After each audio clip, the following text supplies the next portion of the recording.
Queridos, a paz do Senhor. Amados, que bênção estar com vocês. Obrigado, mano. Estar com vocês aqui, mas esta quinta-feira. Eu estava falando com o pastor Felipe. Eu achei que seria bem difícil. A Dutra está bem parada, né, hoje. Mas graças a Deus que você veio.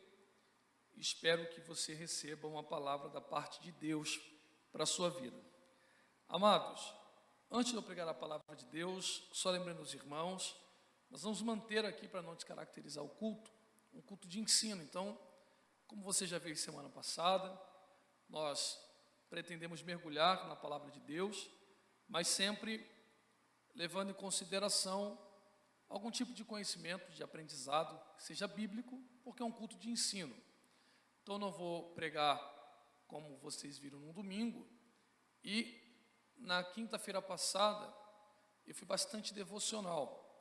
Então, como eu tenho essa última quinta-feira aqui com os irmãos, eu pretendo ser um pouco mais denso. Nada muito complicado, mas eu pretendo explicar mais coisas, e a partir dessas explicações, você poder levar para casa um bom conhecimento e aplicá-lo na sua vida cristã. Se você quer ouvir, diga amém. Então, quero louvar a Deus pela vida do pastor Felipe, que é o pastor de vocês. Estender minha gratidão também pela vida do bispo Sebastião. Que Deus abençoe esta casa, esta igreja, todos os irmãos que trabalham, para que Cristo seja glorificado aqui. Faça como o pastor Felipe ensina. Se ele ensina que os irmãos podem permanecer sentados, permaneçam. Se ele ensina em pé, coloque-se em pé e abra a sua Bíblia comigo no livro do Apocalipse, o capítulo de número 2. Apocalipse 2, a partir do versículo 12.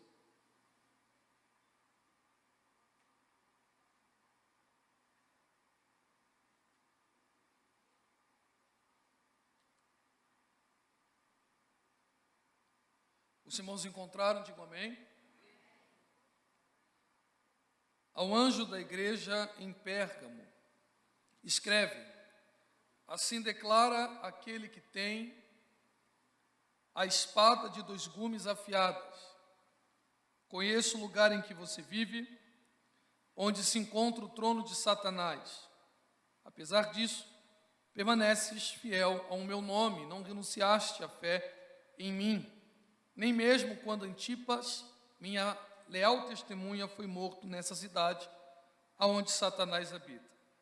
Tenho, contudo, contra ti algumas admoestações, porquanto tens contigo os que seguem a doutrina de Balaão, que ensinou Balaque a armar cilada contra os filhos de Israel, induzindo-os a comer alimentos sacrificados a ídolos e a se entregarem à prática da prostituição.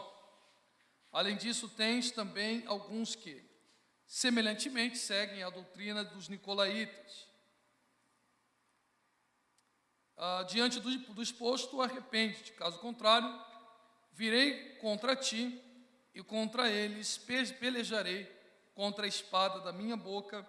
Se os irmãos puderem e quiserem, digam amém. Pode se assentar. Amados, olha, de fato o livro do Apocalipse não é um livro tão fácil de ser entendido. Haja vista, nós temos muitas propostas de interpretação para este livro. Então, dificilmente você frequentará um lugar onde pessoas que se dedicam ao estudo de Apocalipse entrem em um consenso muito complicado, até mesmo no nosso meio pentecostal e ainda um pouco mais reduzido na Assembleia de Deus. Por exemplo, nós temos irmãos, na sua grande ou esmagadora maioria, que são os que nós chamamos de pré-tribulacionistas, e que acreditam que a grande tribulação, ela virá e a igreja já estará nos ares ou em Cristo.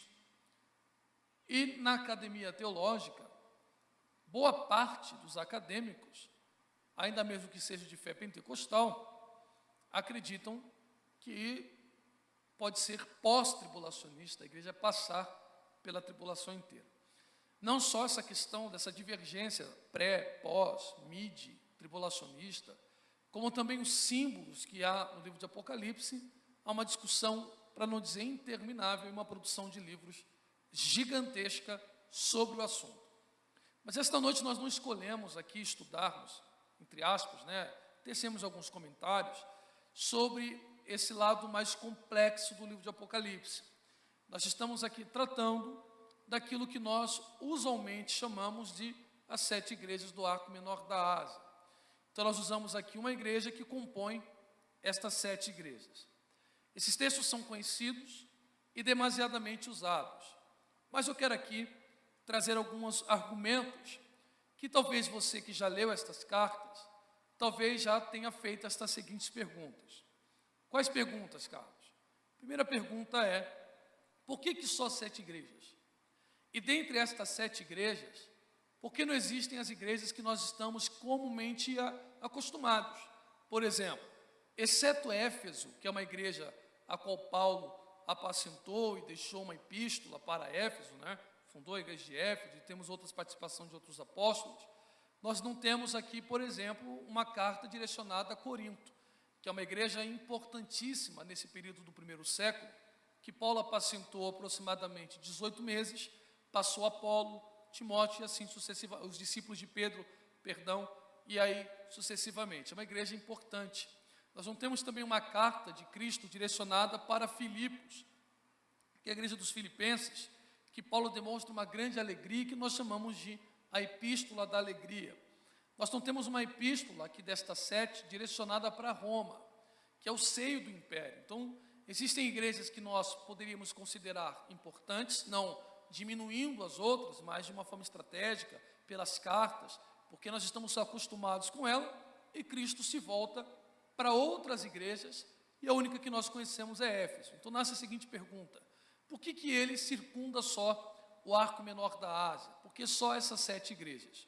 Ainda que não haja, irmãos, um texto que eu possa dizer para os irmãos, é por isto e por isto aqui, que Cristo entrega as cartas para as 7 igrejas do arco menor da Ásia, nós podemos levar em conta o contexto em que estas igrejas estão inseridas.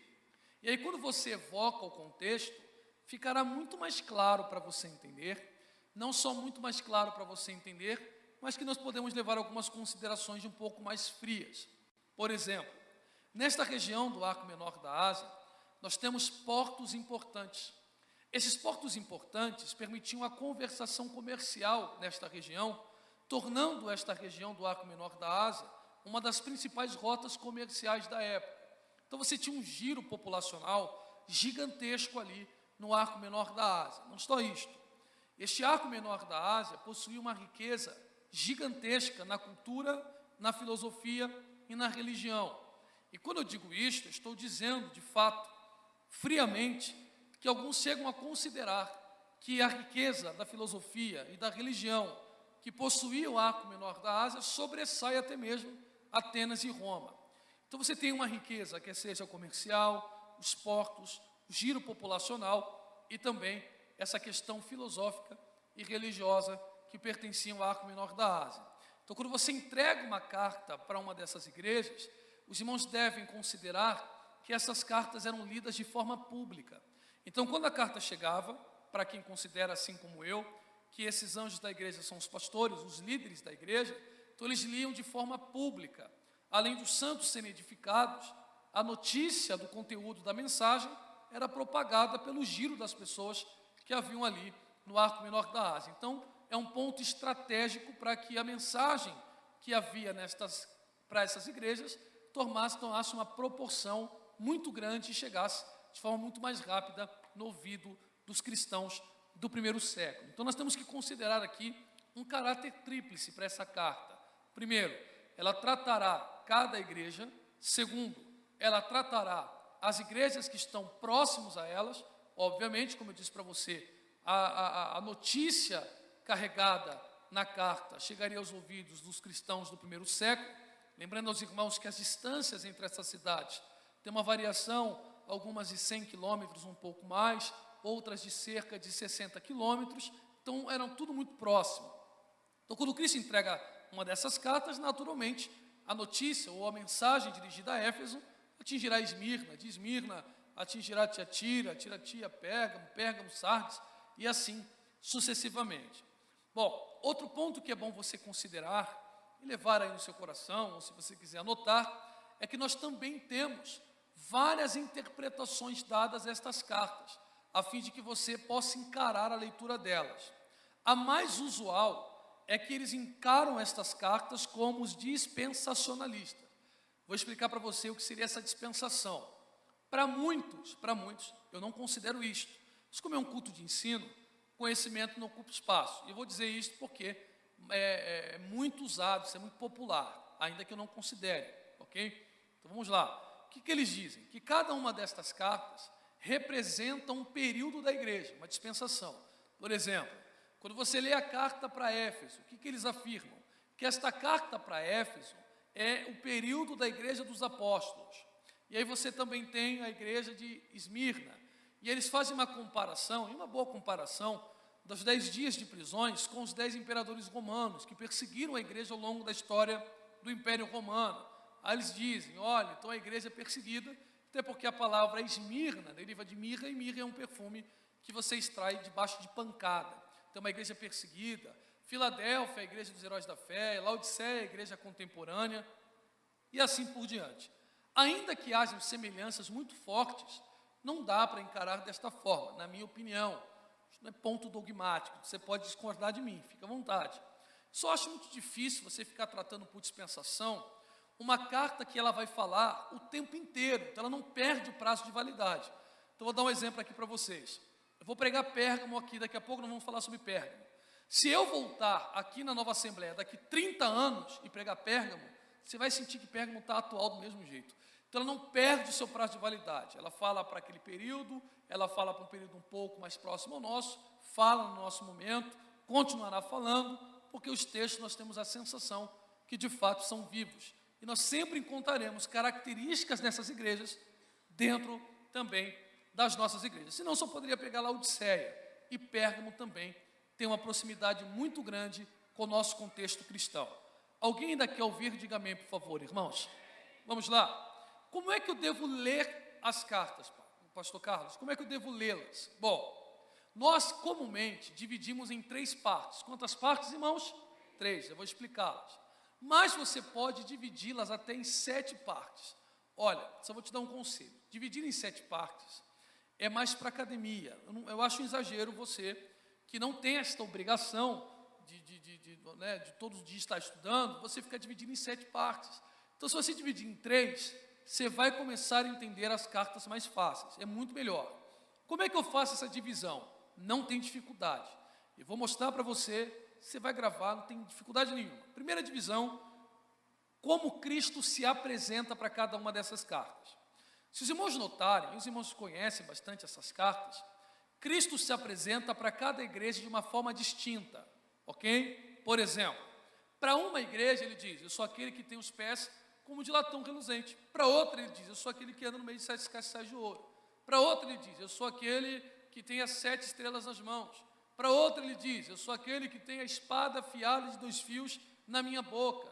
E assim sucessivamente. Por que é importante, muito importante, você levar isso em consideração? Porque esta variação não é à toa.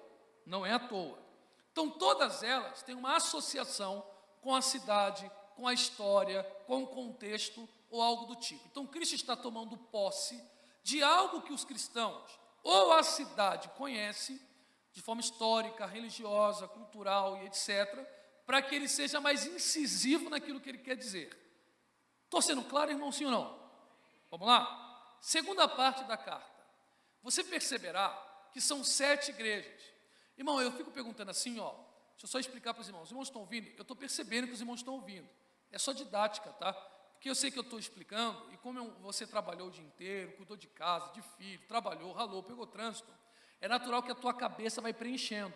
E você sabe que o sono, ele é uma consequência da mente, tá? Não é do corpo. Então, se o seu corpo está cansado, necessariamente você não está com sono. Então, se ficar injetando conhecimento, ficar falando no seu ouvido, mesmo que você queira ouvir, você vai acabar se distraindo. Então, eu não posso perder a sua atenção. É só por isso, tá bom? Vamos lá. Outro ponto que você deve considerar é que são 7 cartas. E quando eu pergunto para vocês assim, ó, são o quê? é que você vai gravar. Então, quando você fala em voz alta ou fala cantando, você memoriza as coisas. Então, como é um curso de ensino, para que você grave algumas coisas, eu vou ficar falando, e gostaria que você repetisse, só por didática também. Se não quiser, você não é obrigado, tá bom? Então, você tem 7 cartas. Nessas 7 cartas, você tem 2 que nós chamamos de perfeitas, 2 que nós chamamos de imperfeitas, e 3 que são um misto. Então, você tem 2 perfeitas, da mais conhecida, Filadélfia. E quando eu digo perfeita, irmão, é que quando você lê a carta, os irmãos notarão que nas 2 perfeitas, não há nenhuma repreensão de Cristo. Então, quando você lê Filadélfia, você perceberá que Cristo em nenhum momento está chamando ou cobrando a atenção de Filadélfia. As imperfeitas, obviamente, são igrejas que só são criticadas, como, por exemplo, Laodiceia. Então, Laodiceia não recebe um elogio sequer. E nós lemos aqui Pérgamo, que é o caso desse misto de reconhecimento. Então, Cristo, para 3 que sobram, quando elas acertam, reconhece, que é o caso de Pérgamo, parabéns, no tempo da minha fiel, de Antipas, a minha leal testemunha, vocês não negaram a minha fé, não negaram o meu nome, ok? Então, um ponto positivo para Pérgamo. E um ponto negativo. Qual é o ponto negativo? Vocês têm os nicolaítas e os da doutrina de Balaão. Então, nessa segunda parte da carta, Cristo está reconhecendo quando a igreja acerta e criticando quando a igreja erra. E a última parte da carta é o que eu gosto de chamar, fica mais fácil de entender, de um preceito seguido de bênção.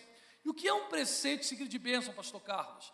Aquele que for fiel até a morte, recebe o quê, irmãos? Recebe o quê? Coroa da vida, percebeu?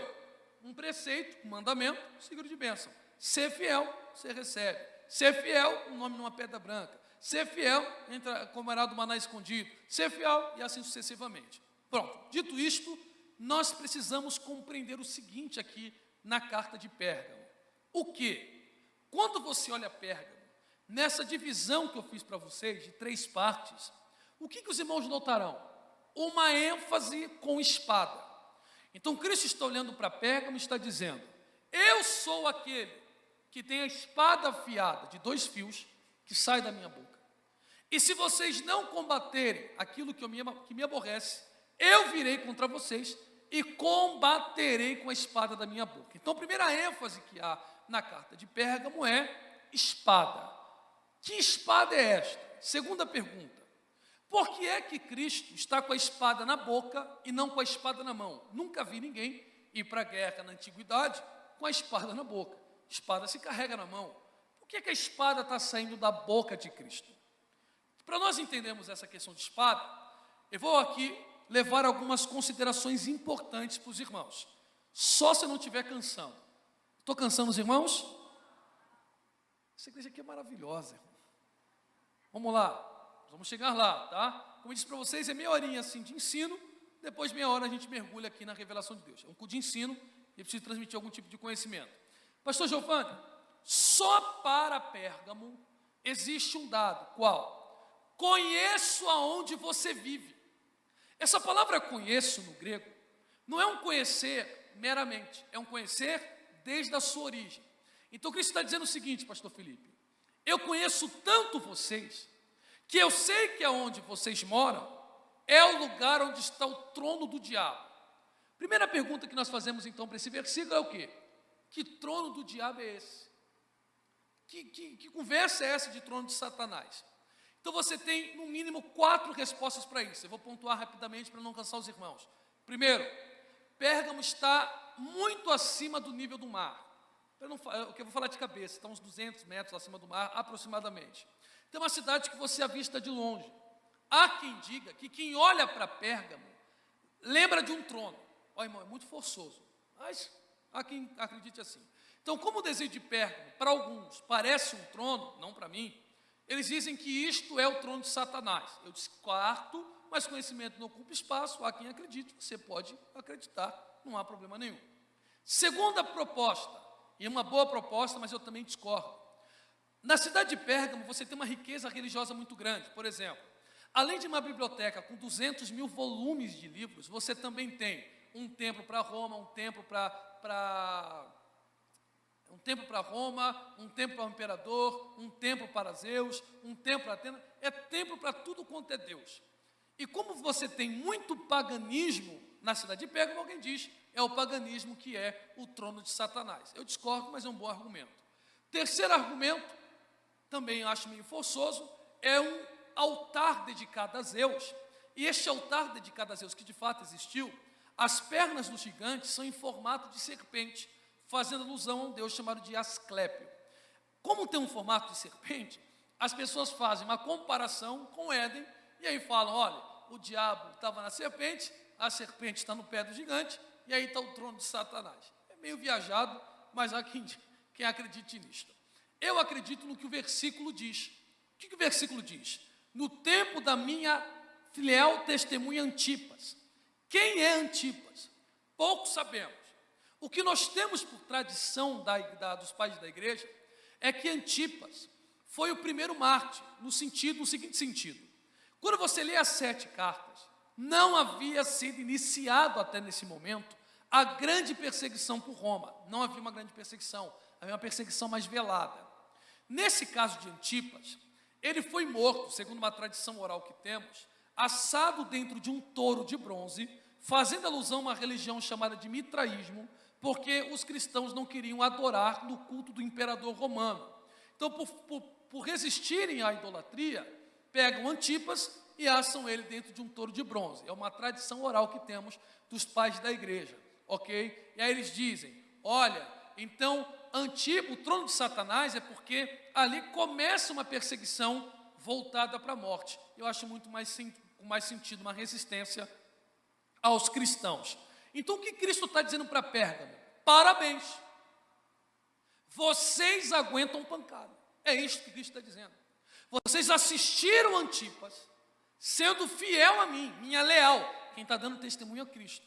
Minha leal testemunha, sendo assado num touro. E vocês poderiam dizer, ser fiel a Deus, eu posso ser assado num touro, não quero mais ser fiel. Mas mesmo vendo uma fiel ou uma leal testemunha minha, sendo morta, assada, vocês não negaram o meu nome. Primeiro ponto de Pérgamo, e guarde no seu coração, porque fará todo sentido para a mensagem.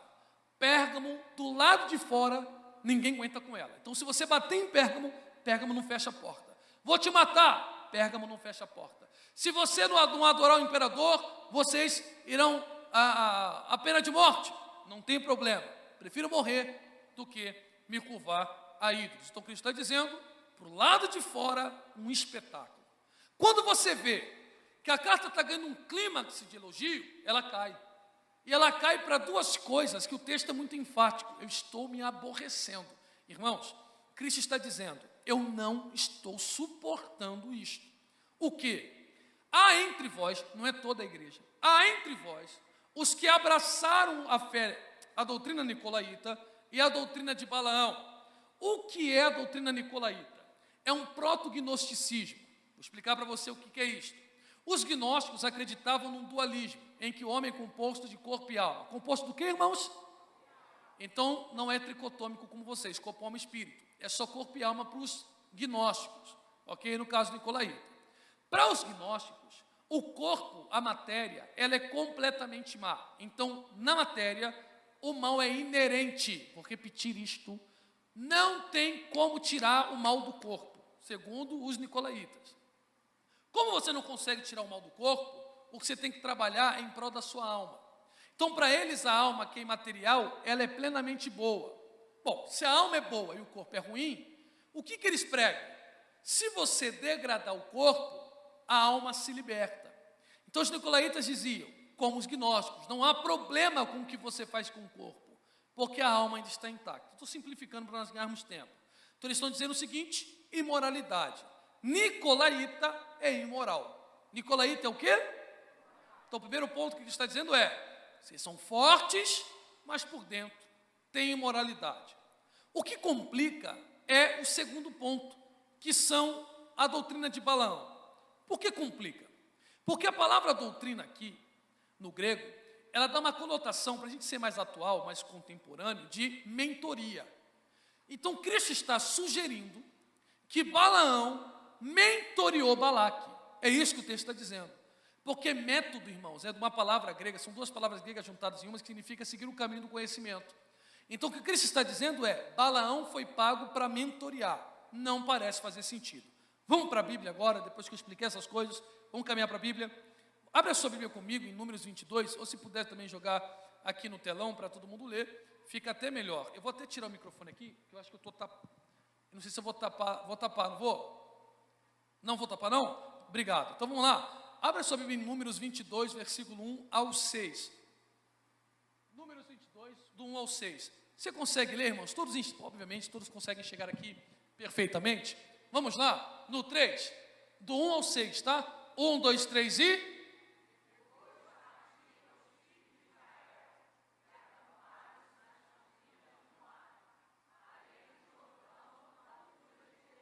E aí, irmãos?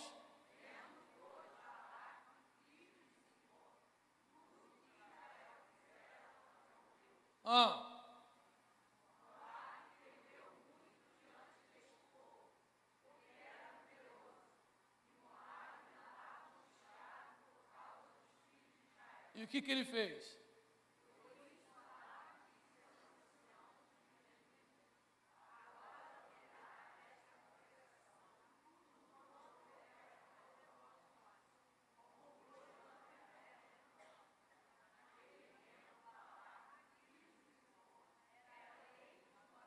E aí?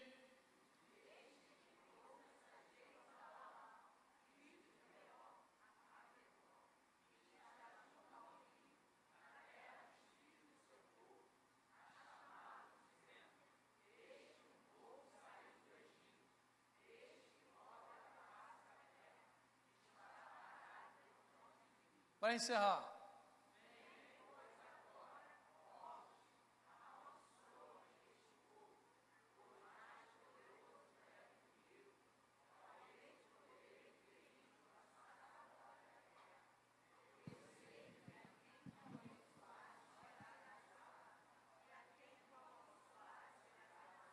Olhe para mim, irmãos, Moabe está percebendo que quando Israel sai do Egito, não sai com espada, ok? O que Moabe está dizendo aqui para Balaão? Balaque está dizendo para Balaão, o rei dos Moabitas. Ele está dizendo o seguinte, Balaão, outra coisa, Balaão é profeta de Deus mesmo. Profeta de quem?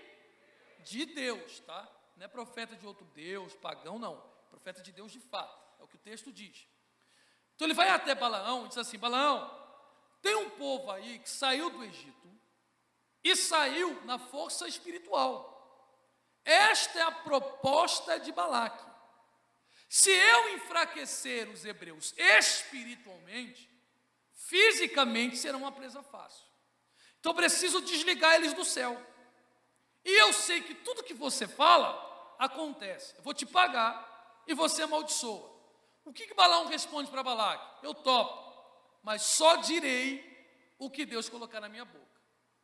Ok? São 7 maldições que se transformam em 7 bênçãos.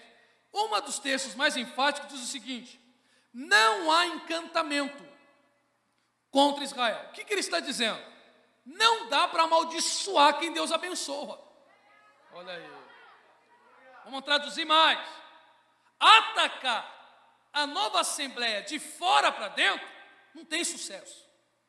Então, irmãos, desculpa, viu? Preciso ser sincero. Essas músicas de quebra, feitiçaria, isso é loucura. Perda de tempo. Ou o seu Deus é muito fraco. Ou o seu Deus é fraco.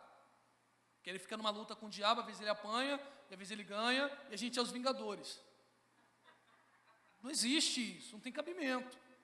Isso é uma loucura isso aí. Então o que eu estou dizendo para você é o seguinte: de fora para dentro, não tem como amaldiçoar. E aí você fala assim, acabou a história de Balaão. O que nós já passamos muitos anos falando, é que o projeto de Balaão deu errado. Eu vou mostrar para você que Balaão amaldiçoou. Mas eu acho que você já cansou, você está chateado. Quem quer ouvir, diga glória a Deus. Vamos lá, eu vou mostrar para você na Bíblia que Balaão conseguiu amaldiçoar. Quando? Quando nós pensamos que a história de Balaão se encerra nas maldições, coloca para mim, por favor, o pessoal do telão aí, Números 31, versículo 16. Olha o que Moisés fala acerca de Balaão.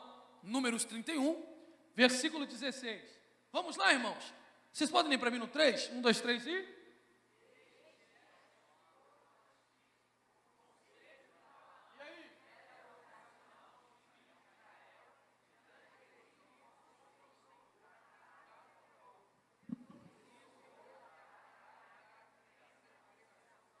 Preste atenção, olhe para mim. Irmãos, quando você lê um versículo, ok? É que nós lemos aqui em conjunto. Quando você ler em casa, não leia correndo, senão você não percebe a chave que está no versículo. Olha que o texto está informando. Olha a palavra-chave aqui, ó.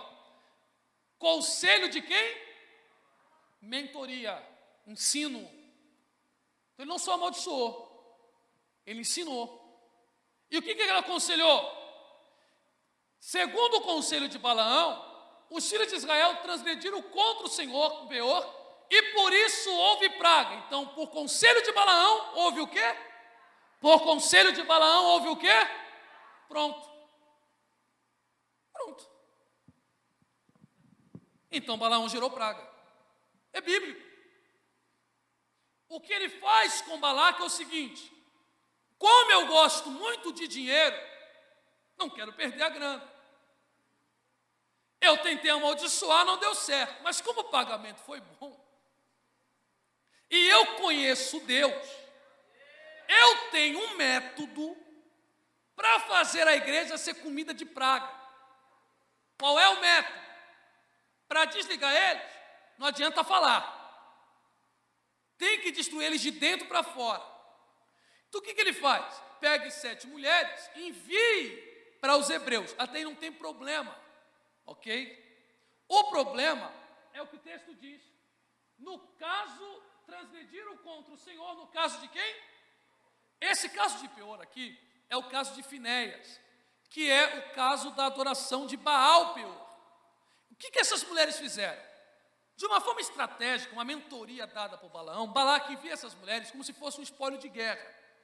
E aí alguns príncipes das casas das tribos de Israel deitam com essas mulheres. E por meio do sexo, elas levam Israel para a idolatria. Então o projeto de Balaão não é mandar a mulher, é trazer para a idolatria. Vou repetir isso para você. Então Balaão quer que Israel seja idólatra. Quando Israel começa a praticar a idolatria em Baal Peor, não precisa nem amaldiçoar. Opa! Não precisa nem amaldiçoar. Desligou de Deus, irmãos. Não é que Deus te amaldiçoa, é que a vida sem Deus já é maldita em si mesmo. Então, quando o povo desliga, a praga começa a comer o povo de Israel. Então, se Nicolaíta é imoral, Balaão é idólatra. Aí você diz: cara, você gastou 20 minutos para falar para mim que a carta é atual. Não parece. Porque imoralidade pode ter o tempo inteiro, desde que o mundo é mundo. Agora, idolatria na igreja evangélica, eu não vou falar não. Fala ou não fala, irmãos? Idolatria é que nós estamos acostumados com um conceito muito iconoclasta, onde tem imagem, pintura, a adoração à pessoa. Não é essa adoração. A igreja comete idolatria de uma forma que ela nem sente. Você quer ver? O que é idolatria? Colossenses 3,5. Colossenses 3,5. Olha o que Paulo diz em Colossenses 3,5. Olha aí, obrigado. O pessoal aí do telão é igual o Breno da Universal, é rápido.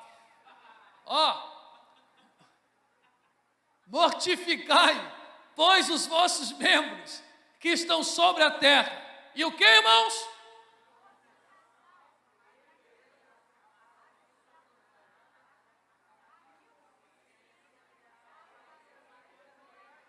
São idolatria. Aí você diz: pastor Carlos, é um versículo isolado. Então Paulo continua, Efésios 5:5. Efésios capítulo 5, versículo 5. Olha o que o apóstolo Paulo diz, no 3, bora, 1, 2, 3 e...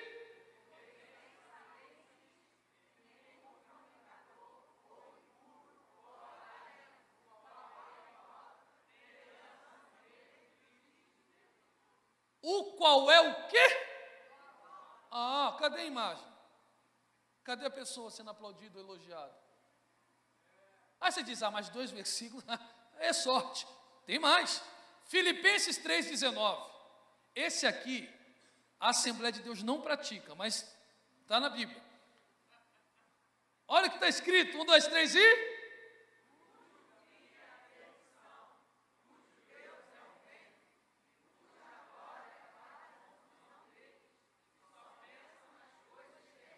Cujo Deus é o quê? Idólatra. Alguns intérpretes, não consideram isso, dizem que é até a questão da glutonaria. Na Assembleia de Deus não tem glutão. Eu não queria rir, mas não aguentei. Glutonaria. Então a idolatria nem sempre é para outro. Esses vícios são idolatria. O que Cristo está dizendo para Pérgamo então? Não adianta você ser muito forte fora e por dentro está fraco. Não adianta no dia do mutirão todo mundo pintar a parede, mas por dentro o eu ainda não morreu. É isso que ele está dizendo. Porque todos esses versículos que eu li de Paulo, a idolatria está em mim. É isso que Paulo está dizendo. Cristo está dizendo isso para Pérgamo. Vocês são bons para tudo. Abrir igreja, receber o povo, cantar, tocar, e fazer mutirão, e passeata na rua, e evangelismo. É com vocês. Mas na hora de se matar, para eu viver, não está acontecendo. E aí, se vocês não se matarem, eu vou ter que ir com a espada da minha boca afiada de 2 fios. Bom, que espada é essa? No contexto do livro de Apocalipse, eu tive que anotar isto, para que você entenda melhor.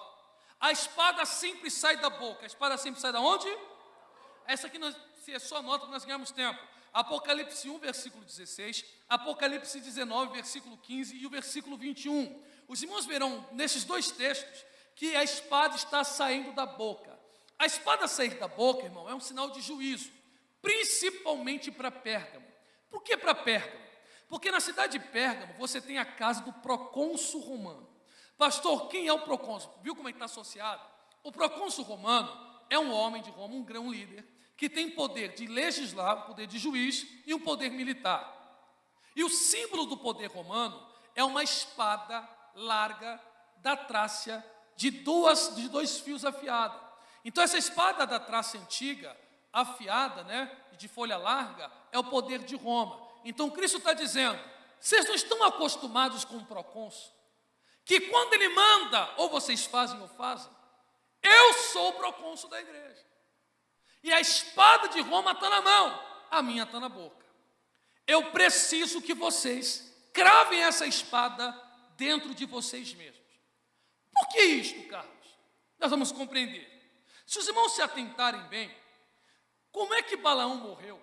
Os irmãos perceberão que na história de Balaão, que na história de Pérgamo e no livro de Apocalipse, a espada está muito presente. Segundo está escrito no livro de Josué, capítulo 13, versículo 22, está escrito que Balaão morreu a fio de espada. Opa! Então Balaão morreu a fio de espada, Pérgamo tem que usar a espada sai da boca de Cristo, e Cristo está dizendo, mata o que está matando vocês. Para a praga cessar em 2022, o segredo é matar o que está matando você. Vou repetir mais uma vez, para a vida em 2022, voar, fluir, quando te convocarem para o mutirão, venha. Quando te convocarem para o evangelismo, vá. Se tiver que cantar, dê o seu melhor. Se tiver que pregar, dê o seu melhor. Mas para a vida andar, para a praga cessar, só tem um jeito, pegando a espada e matando o seu próprio eu. E se eu não matar? Ou como é que eu mato o meu próprio eu? Bom, vou pontuar. Lembra da história de Finéias?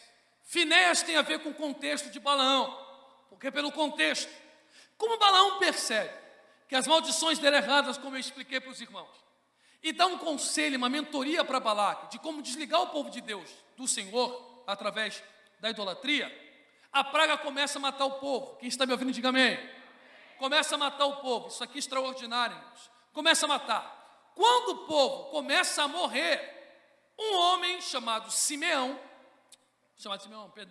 o líder da tribo de Simeão, pega na mão de uma mulher chamada de Cosbe. Cosbe é filha de Balaque. E nem se importando com a desgraça que está acontecendo, ele entra para a tenda e vai ter relação sexual. E aí, o povo morrendo na praga e Simeão sem sentir nada. Quando Finéias vê aquilo, Finéias pega uma lança, irmão. Opa! E diz, espera aí. A praga matando a gente. Você diz, não. Ele pega a lança, entra na tenda, nem Moisés falou nada, nem ele foi sozinho. Ele pegou a lança. Numa lançada só, irmão, ele mata Cosbe e o líder da tribo de Simeão numa lança só. A raiva era tanta que numa só ele mata os dois. Quando ele tira a lança e matou os dois, a praga parou. Escute.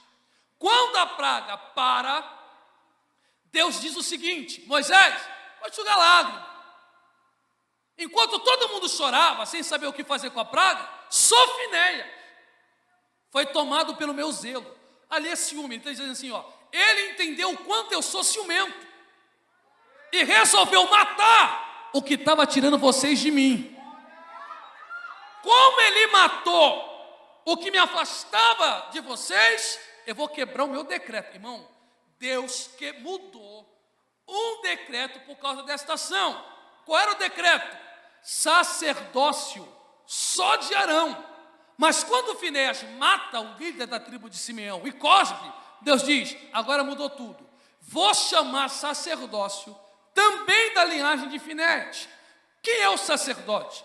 Era o único que entrava e rompia o véu e via a glória de Deus por dentro. Agora guarde isto. A palavra sacerdote em hebraico vem da palavra kohen. Kohen em hebraico tem uma variação, pode significar aquele que se prostra diante de Deus e aquele que se levanta diante de Deus. Então, como não tem uma determinação, só essa variação, eu junto as duas. Quem é o sacerdote? É aquele que quando vê a glória de Deus, quanto mais ele se prostra, mais Deus o levanta. Opa, vou repetir para melhorar o glória a Deus. Quem é o sacerdote? É aquele que quando está no meio do incenso e da fumaça e da glória de Deus, ele vai se prostrando e Deus vai levantando ele na sua presença. Agora a palavra Simeão vem do hebraico Shimon. Shimon em hebraico vem da palavra Shema, que significa ouvir. Além de significar ouvir também, da palavra ouvir, os judeus propõem duas palavras com uma palavra com o nome Simão, que é Shimon. A palavra Shan e a outra Avon. Shan Avon em hebraico significa existe iniquidade. O que Finéias viu? Quando a praga estava comendo solta, ele diz, não dá para chorar. O que você vai fazer, Finéias? Eu vou matar aquilo que me faz ouvir, o que me arranca de Deus.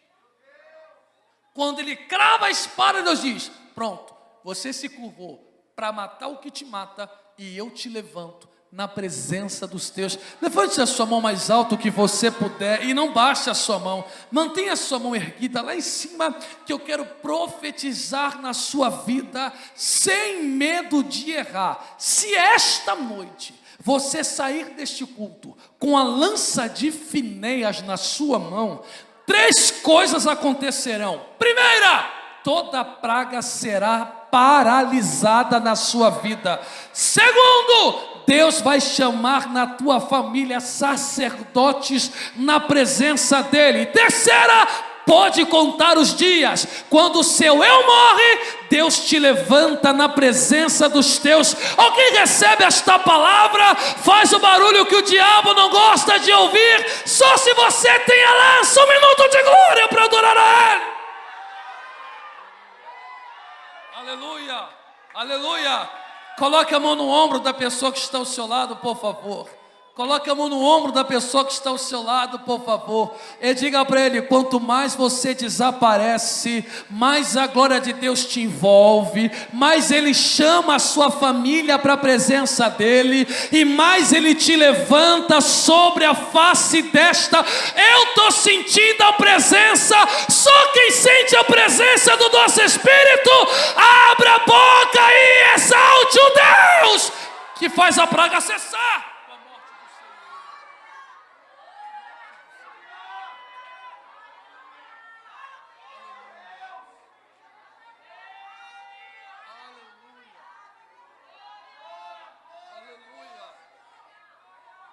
Aleluia, aleluia.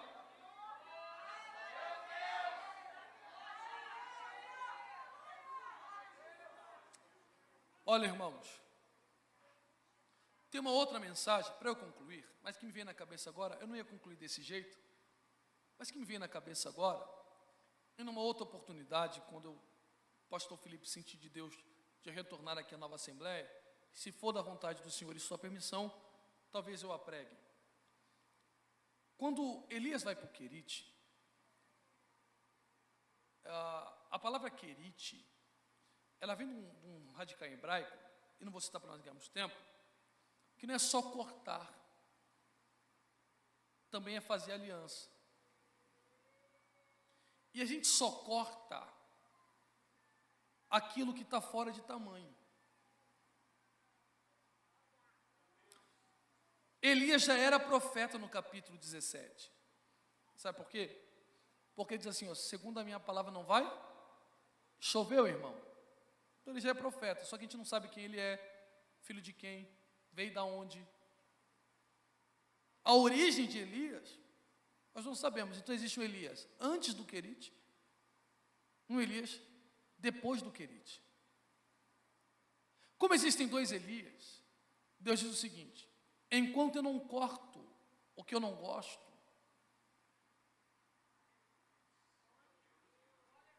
você não será o que eu quero. Como ele corta Elias, existe um padrão, porque Salomão também passa pelo corte. E existem 4 cortes que Salomão faz. Quantos cortes? Isso aqui. Você não quer ouvir, não? Você está chateado. Quem quer ouvir, diga glória a Deus. 4 cortes. Ele corta, e olha, ele só é confirmado no capítulo 2, versículo 46, aproximadamente depois de 3 anos de reinado.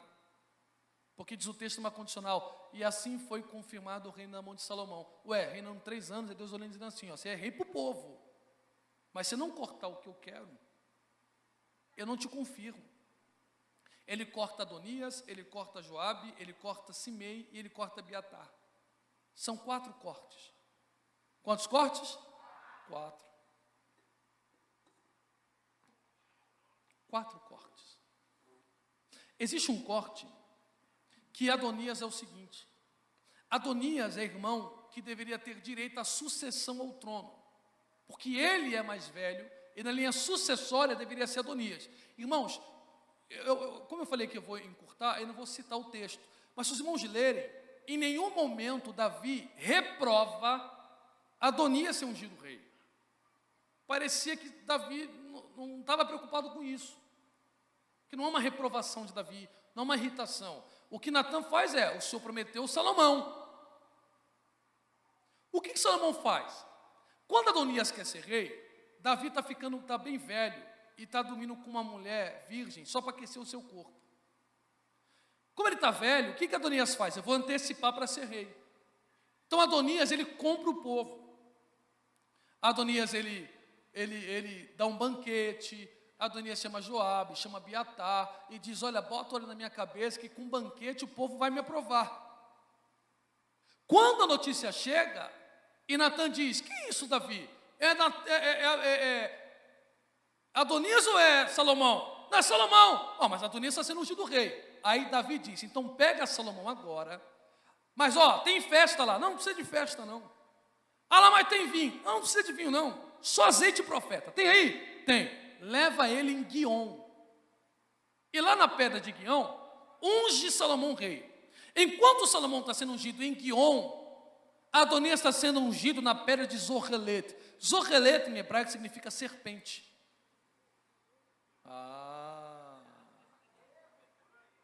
Quando o óleo deita na cabeça de Salomão, diz a Bíblia que o grito é tão forte, mas tão forte, que chega até a festa de Adonias. Adonias diz: ué, se aqui que o churrasco está bom, de onde vem essa gritaria toda? Aí alguém diz: olha, lá não tem churrasco, mas tem aprovação divina e azeite na cabeça. O que Adonias faz, para eu concluir? Ele corre, agarra no chifre do altar, para Salomão não matar ele, que era um símbolo de clemência. Aí Salomão diz assim: não, Adonias, não vou te matar não. Se você continuar quietinho, dá para você viver. E aí está o problema: quando você não corta o que Deus quer, quando você não mata lá o que Deus quer, e vai deixando de cantinho. O que Adonias faz? Ele vai até Betseba, que não foi criada no palácio, assim: se a mãe de Salomão, olha, Salomão já tomou o trono, já tomou minha coroa, eu só quero casar com a mulher que aquecia o corpo do meu pai. Parece um pedido simples, sim ou não? Sim, para gente que não foi rei. Quando ela fala para Salomão: olha, filho, vim interceder pelo teu irmão, ele só quer casar com aquela moça, deixa ele casar. Aí Salomão fica nervoso e diz assim: por que você não pede o trono para ele? Por quê? Aquela moça entra nos anais da história como mulher de Davi. Quem casa com a esposa do rei desfruta de privilégio real. O que Adonias é? Serpente. Se eu não tomo no bote, eu tomo na astúcia. Quem é Adonias? É um impulso incontrolado, que não sabe ouvir não. Não, mas eu quero. Não, mas eu quero. Não, mas eu quero. Aí Salomão disse: ou eu mato a minha falta de domínio próprio, ou Deus não vai me confirmar. Quando ele mata Adonias, Guion. O que é Guion? Guion é um canal de água, irmão, que está entulhado até hoje. Mas mesmo entulhado está soltando água. Porque quando eu mato o que Deus quer, ainda que me entulhem, ainda que me joguem em pedra, ainda que me persigam, Deus me fará fluir e romper. Levante a mão que eu concluo agora. As duas. Está preparado para viver um 2022 diferenciado na sua vida? Eu vim profetizar: tudo que estava entulhado na sua vida voltará a ter um fluxo natural. Está sentindo a presença do Espírito de Deus aí? Fica de pé glorificando só quem quer matar o seu próprio eu. Fácil, é doloroso, mas valerá a pena. Que presença gloriosa, que maravilha. E há quem diga que culto de ensino é ruim, hein? Diga para quem está ao seu lado: incentive os irmãos virem no ensino. Diga para ele: incentiva, irmão. Que aqui as coisas ficam mais... Porque o culto de ensino é bom, que a gente pode pregar pausadamente. Sua expectativa está em aprender, e a mensagem sozinha vai fazendo o seu efeito, que você assimilou o que o texto está dizendo. E o que o texto está dizendo? Tem praga que só para quando o seu eu morre. Vou repetir mais uma vez, hein? Tem praga que cessa quando o seu eu falece. Se esta noite tu tiver coragem de matar o que tem te matado, Deus te fará fluir. Chamará um sacerdócio na sua família. Eu estou sentindo a presença do Espírito Santo. Seus filhos profetizarão, seus netos terão sonhos. Está recebendo essa palavra da parte do Senhor? Há um sacerdócio na sua linhagem, e você fluirá da parte de Deus. Feche seus olhos, por favor. Feche seus olhos, por favor. O que é que está parado aí, irmão? Qual é a fonte que tem água, mas parece que a bica fechou? É noite dessa água jorrar. Porque aquele que crê em mim, como diz as Escrituras, rios de águas vivas fluirão. Deixa fluir a salvação, deixa fluir a graça, deixa fluir a unção, deixa fluir a presença, o Espírito de Deus na sua vida. Há um sacerdócio na sua família que Ele chama hoje. Oh glória, oh glória, Oh, aleluia. Toda praga está sendo paralisada em nome de Jesus, porque nenhuma praga chegará à tua tenda. Nenhuma praga chegará à tua tenda. Alguém já está sentindo a presença de Deus? Pode profetizar sobre a sua família, você tem fé para isto. Pode clamar pelos seus filhos, você tem fé para isto. Pode clamar sobre a sua vida, você tem fé para isto. Abra a sua boca e ore. Use tudo o que você ouviu esta noite e comece a orar dizendo: Deus, é isto aqui que eu não consigo matar, é isto aqui que eu não consigo vencer, mas na força da sua espada, que é a sua palavra, fere o meu eu caído. Renova em mim, Senhor, renova em mim a sua presença. Quantos estão orando? Alguém sentindo a presença do doce Espírito de Deus aí? Deixa o seu eu morrer, irmãos, porque aquele que deseja vir após mim, negue-se a si mesmo, tome a sua cruz e venha, me siga, me acompanhe, ande comigo.